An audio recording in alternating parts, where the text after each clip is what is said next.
Hello, this is Will Fenton, and this is my final submission for this course. Today I'll be continuing my investigation into the development journey of the West African country Ghana.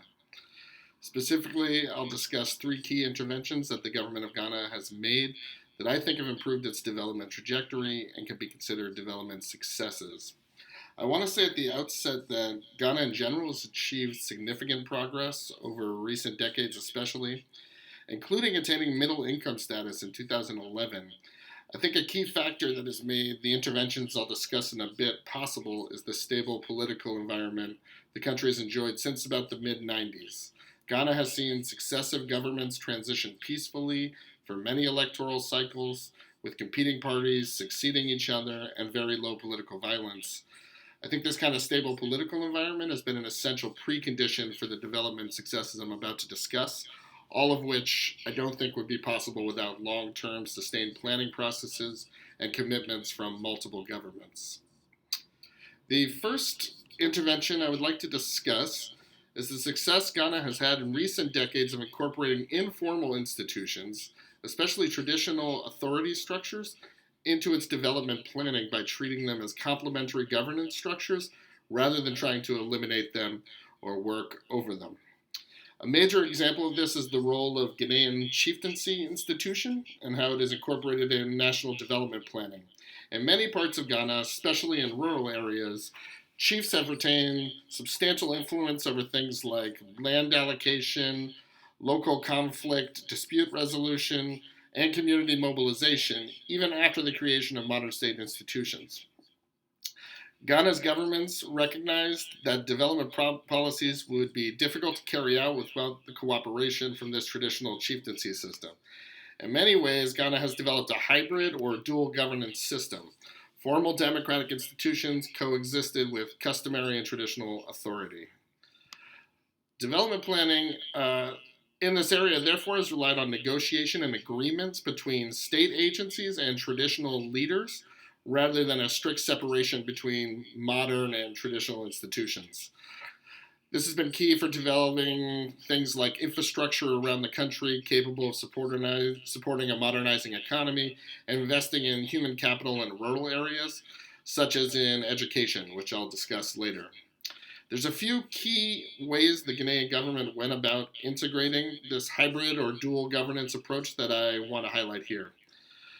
The first is emphasizing decentralized governance and local development.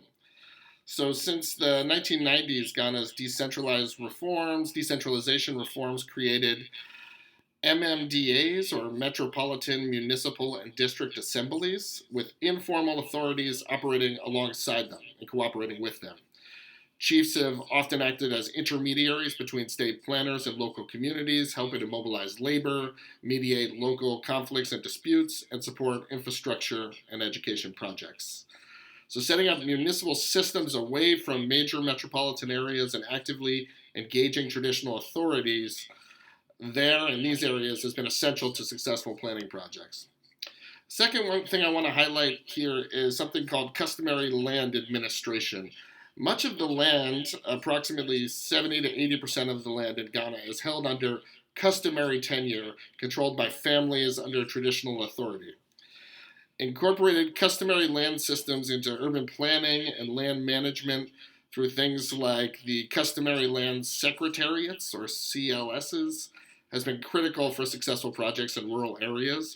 Rather than just replacing customary ownership with statutory land systems, Ghana attempted hybrid arrangements combining formal law with customary practices in a very effective way to make projects in rural areas much more effective.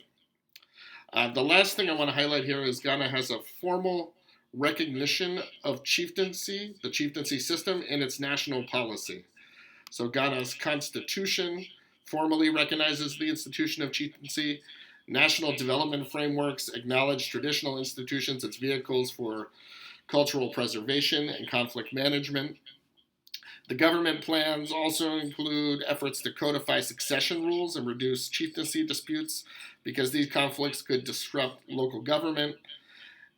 Formalizing the hybrid system in this way has proved really successful in bringing legitimacy to planning projects and getting buy-in from local communities. So, in short, Ghana has been very smart in its approach to integrating traditional institutions with modern institutions, and that I think is one factor that's contributed to its development growth. The second intervention I want to discuss is investment in human capital, and particularly in the area of education. Since the introduction of the MDGs, the United Nations Millennium Development Goals, Ghana has aligned much of its development objective around the MDGs. And they've made major progress, in particular on MGD Goal 2, which is the goal related to education, and especially in the areas of universal primary education and gender parity. They've done this through a combination of policy reforms, public investment, and targeted social programs. And I want to share a few reasons why these reforms have succeeded.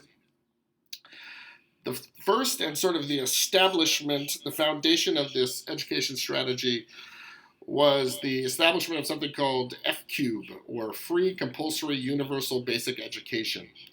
So this F-Cube was introduced in the 1990s and made education free and compulsory.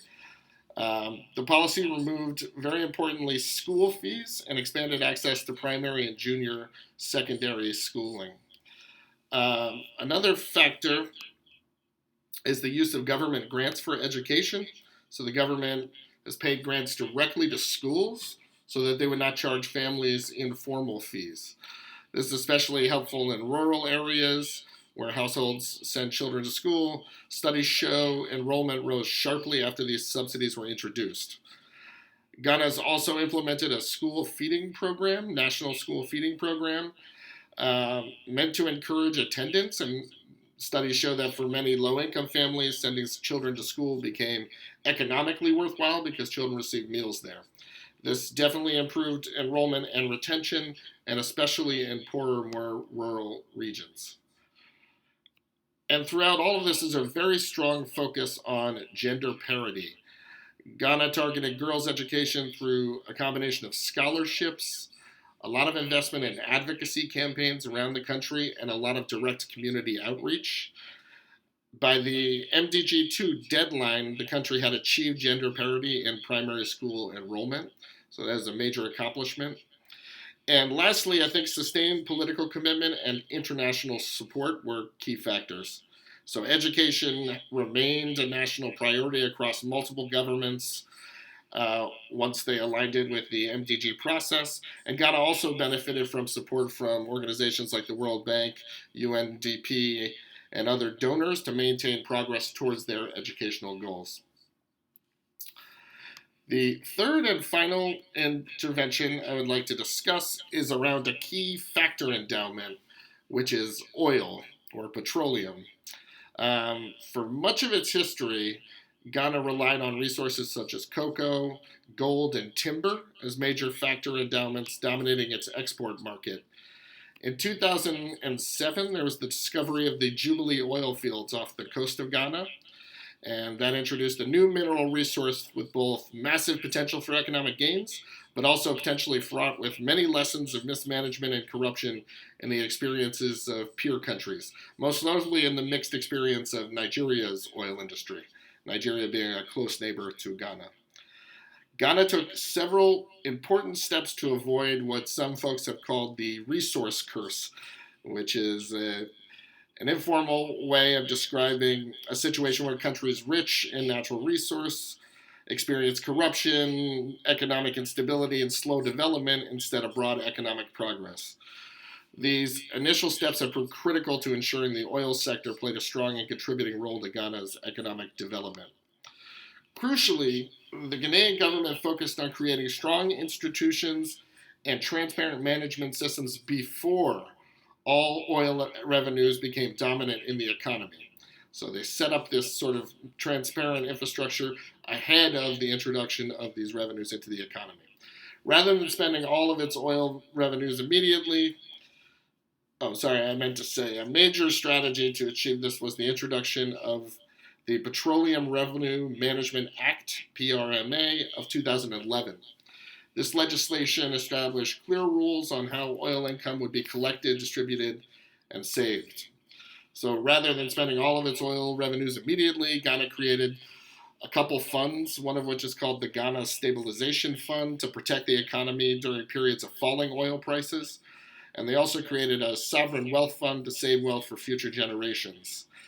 These funds help reduce the risk of economic shocks and excessive dependence on oil exports.